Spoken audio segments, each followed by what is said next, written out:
Hey guys, Angela from Naturally Balanced Farms here. Today I'm going to make some farmer's cheese, so I need a little bit more milk to make 1 full gallon. So we're going to go off and milk the goat right now. See you outside.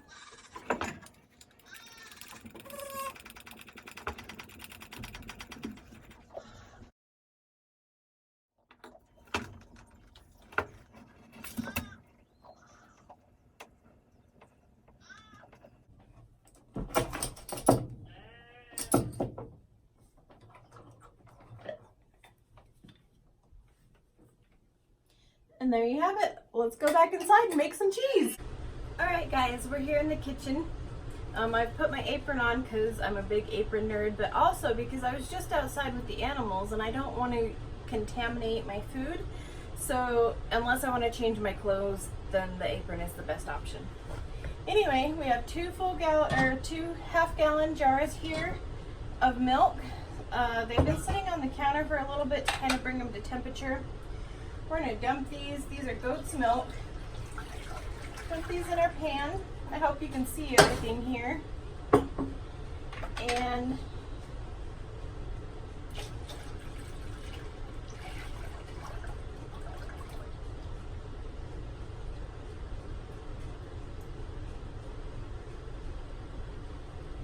I'm going to move these over here by the sink.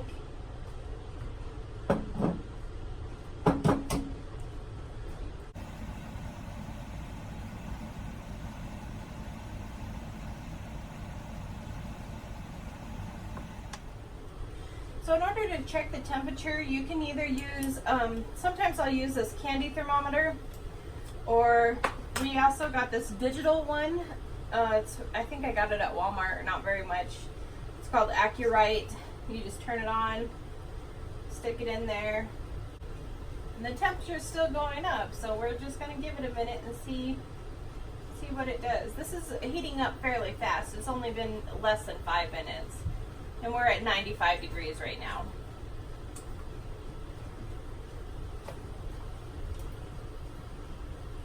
So I step aside to wipe off my utensils.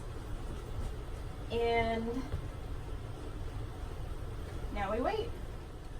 While we're waiting for that to heat up, you're going to need a cheesecloth or a flour sack dish towel. That's what I prefer to use. Make sure it's clean and lint-free. And then you are going to put it in a colander. Now, I don't know if you can see it all here. Let me see if we can show you. I have mine sitting on a bowl, and I have two spatulas holding it up so that it lifts the colander out of the bowl. Because when you pour your milk and cheese into the colander, you don't want it sitting in the bowl, so that you want an area for the whey to drain, and then your curds are going to be in here. I prefer to use the flour sack dish towel because it has less holes than regular cheesecloth, and they're fairly cheap. I think maybe $1 or $2 at Walmart.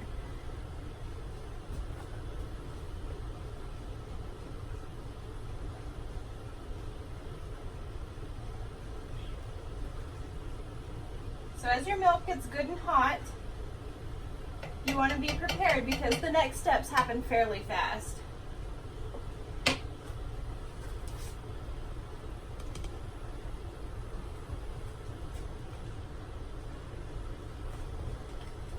Let's check the temperature again and see where we're at. I see steam coming off, so we should be getting there soon.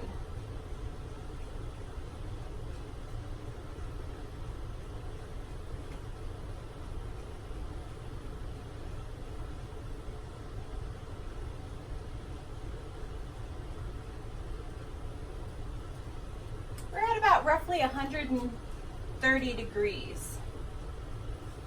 So this is where it's really important to keep stirring.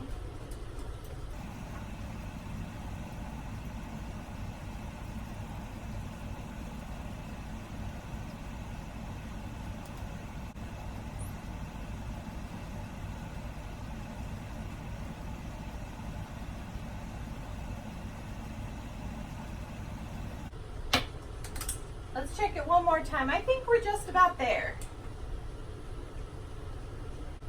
We're at about 136 degrees. Almost. You want to get it nice and hot, but not too hot.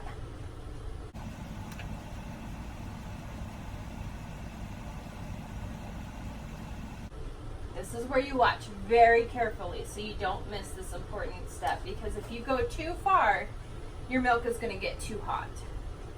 Now basically this cheese is a lot like a compressed cottage cheese. Depending on how much whey you squeeze out of it will make a variation in how much, how crumbly your cheese is or how soft it is. If you leave more whey in it, it's going to be more of a spreadable cheese. It will sour faster. If you squeeze more out, it will last longer. And what you're doing with the vinegar is basically the vinegar makes it curdle to create the cheese. Some people use lemon, some people use the rennet, but for this simple cheese, the vinegar works just fine. You can use different flavored vinegars, you can use wine vinegars. It just depends on what you're flavoring it is what you're gonna, the vinegar you're gonna want to use for it. Let's check the temperature. I just kind of like to have an idea. The temperature doesn't really matter, but I like to have an idea of what we're working with.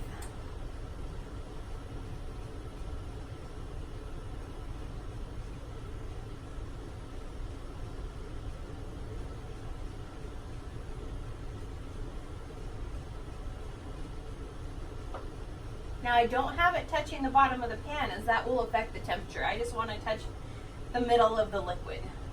And we're roughly about 157 degrees. But I do see small bubbles forming on the edges. So we are really, really close. Remember not to leave it set too long because you don't want to scorch it.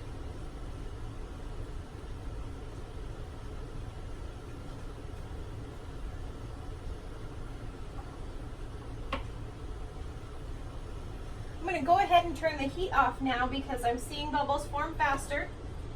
And we're going to add about 1/3 cup of vinegar.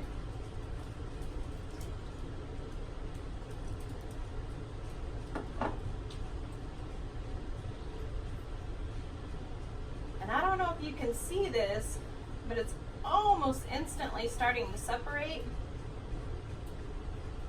The nice thing about this cheese is it's very forgiving.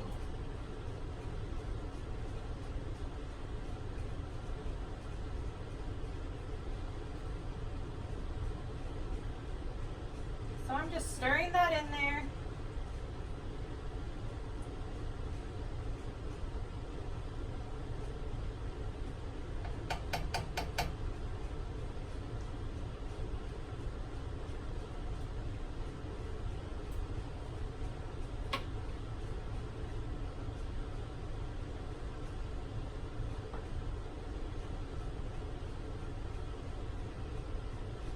Now I'm going to bring you down in here so you can see this happen.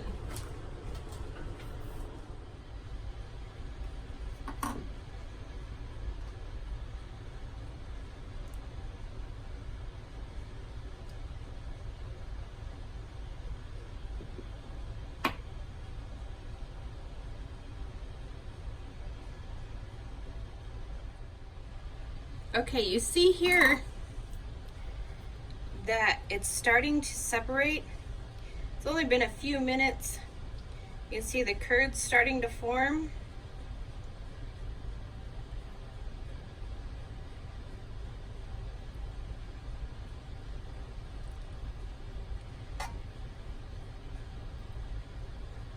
Some people say to strain it right now, and some people say to wait about a good 20 minutes. The preference is really up to you. I'm going to give it a little bit, let those curds really set up, and then we'll come back.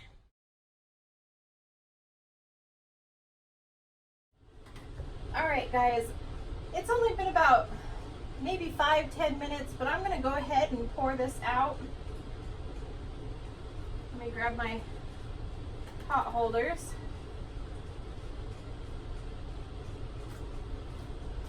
Let me see if I can do this and still let you see it.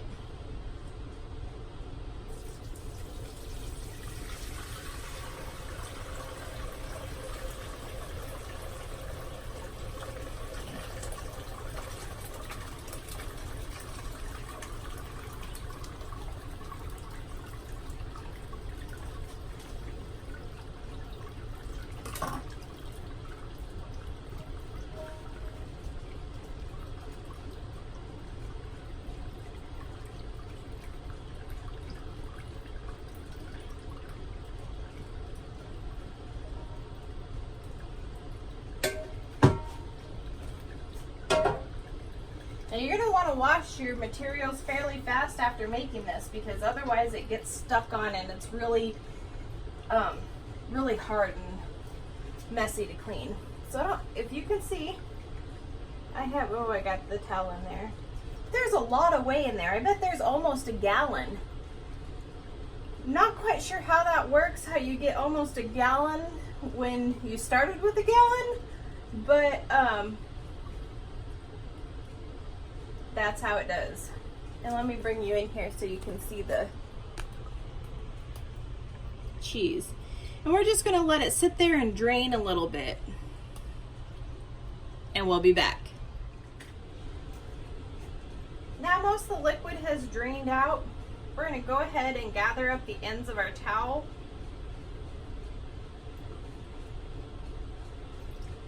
And lift it up. Kind of give it a good spin.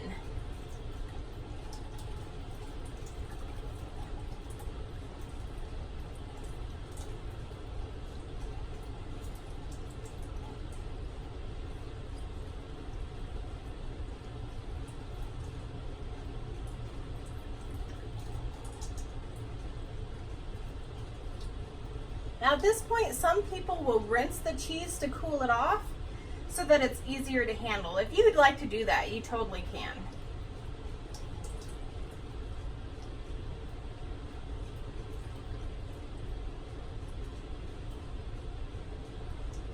This part can kind of be a long process sometimes.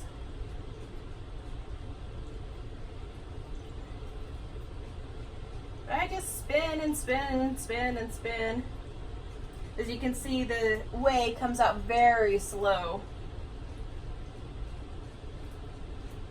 And this is why I like the tea towel a little bit better, because you kind of have to give it a little bit of force to get all that whey out, and you can just sit there and spin it. Some people will hang it, just let it hang to let that whey drip out.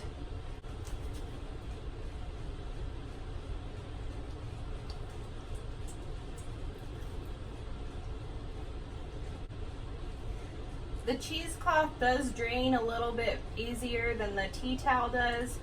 However, you're manipulating it a lot, so I like to use this.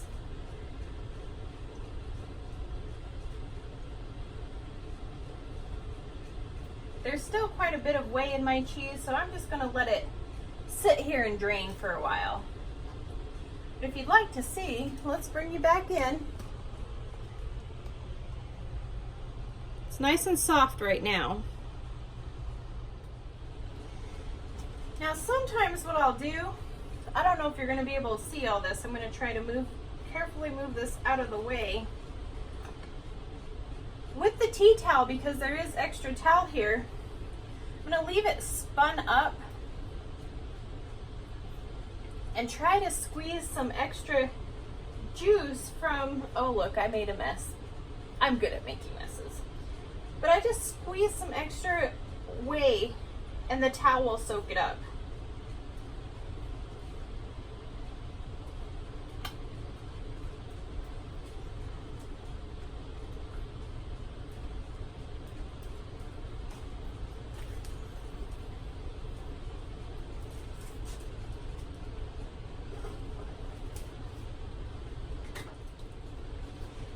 At this point, I like to open it up a little bit.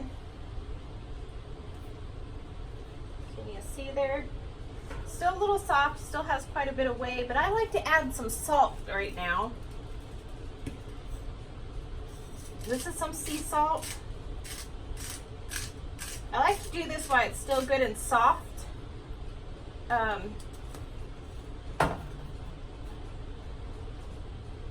That way I can kind of knead it into the cheese.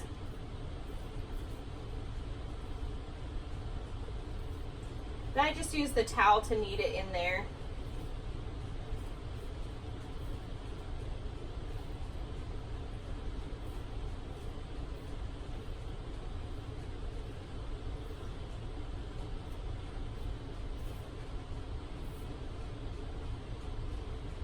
And then I'm going to take my strainer down, set it in the pan, open up my towel, and use my spoon I used earlier to help mix in that salt.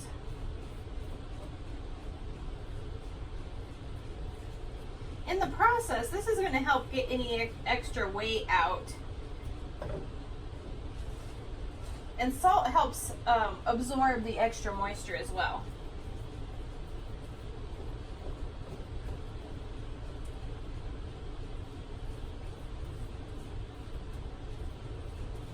But if you don't mix it real good, you don't want to get into a spot where there's not very much salt, and then you, it just really doesn't have much flavor. At this point, I'm going to put a little more salt.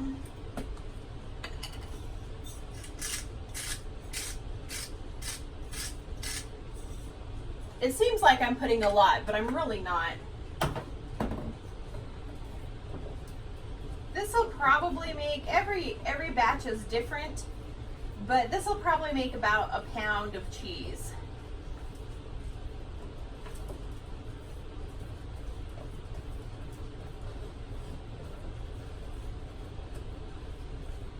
This batch I'm going to leave unflavored, but you can stick herbs in there. I like the tomato basil. I've had people heard of people putting fruit in it or jams and mixing it. This cheese is really good on pizzas or macaroni, to use as for macaroni and cheese. It's used for many, many things.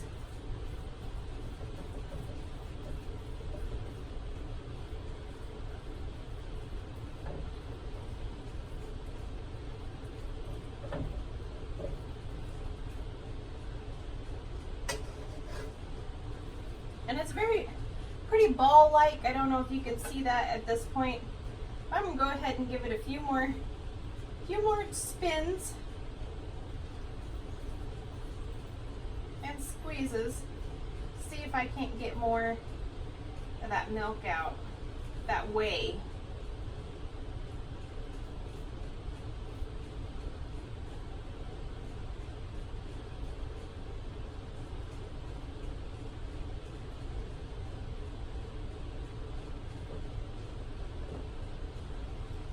Going to kind of use my body weight here to squeeze through the colander. If you have a press, that's fantastic. You can make a mock press just by using something heavy. And then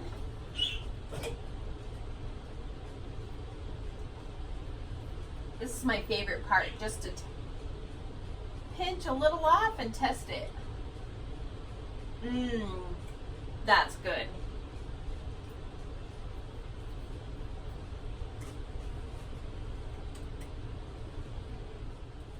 So now I'm going to put it in this glass bowl.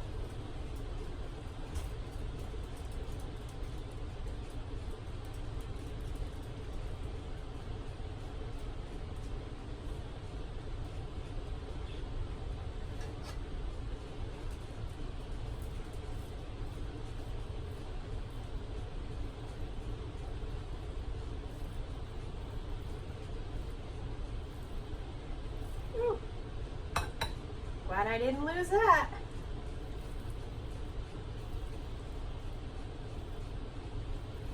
Trying to scrape all the cheese off this towel.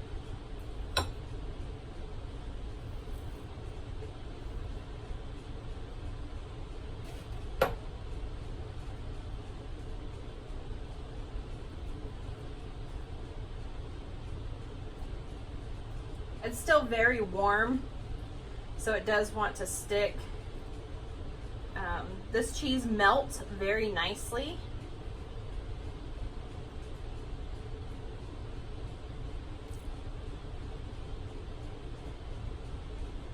I think I got all of it.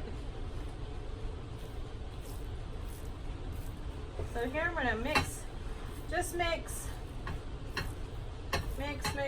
a little bit more. And it will harden up as it cools off.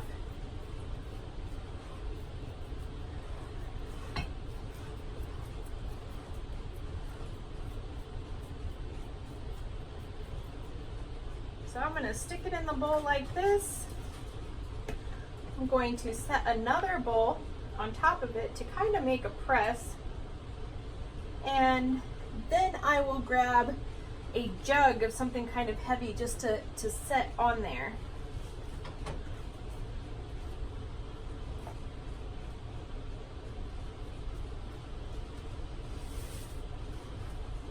This juice looks like a good fit. And that will just help press out some of the extra moisture while it hardens and kind of make a nice cheese round. Woo! You want to put it on there evenly or else it's going to start to tilt. Okay, so it's been pressed a little bit. I'm going to go ahead and wrap this up and put it in the refrigerator for a while, and then it'll be ready to cut a little bit later. Thanks for joining me. So here I want to take the cheese out and show you exactly how much we got.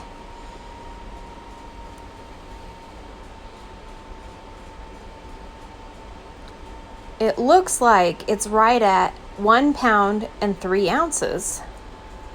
Not bad if I do say so myself. I almost forgot to add, as I was cleaning up, that you don't want to dump this way down the drain. It's very acidic, so it could mess up your septic system if you have a septic system. But it also is packed full of vitamins and nutrients. So you can drink it, add it to smoothies. I hear that if you use it for pancakes, that it makes a fluffier pancake. You can use it, feed it to your pigs or your chickens, which is pretty much the traditional thing to do with it. It makes really nice biscuits. So just go ahead and freeze some or put it in the refrigerator, but share with your furry friends as well. You can also use it on your acid-loving plants, such as your tomatoes. They really go nuts over it.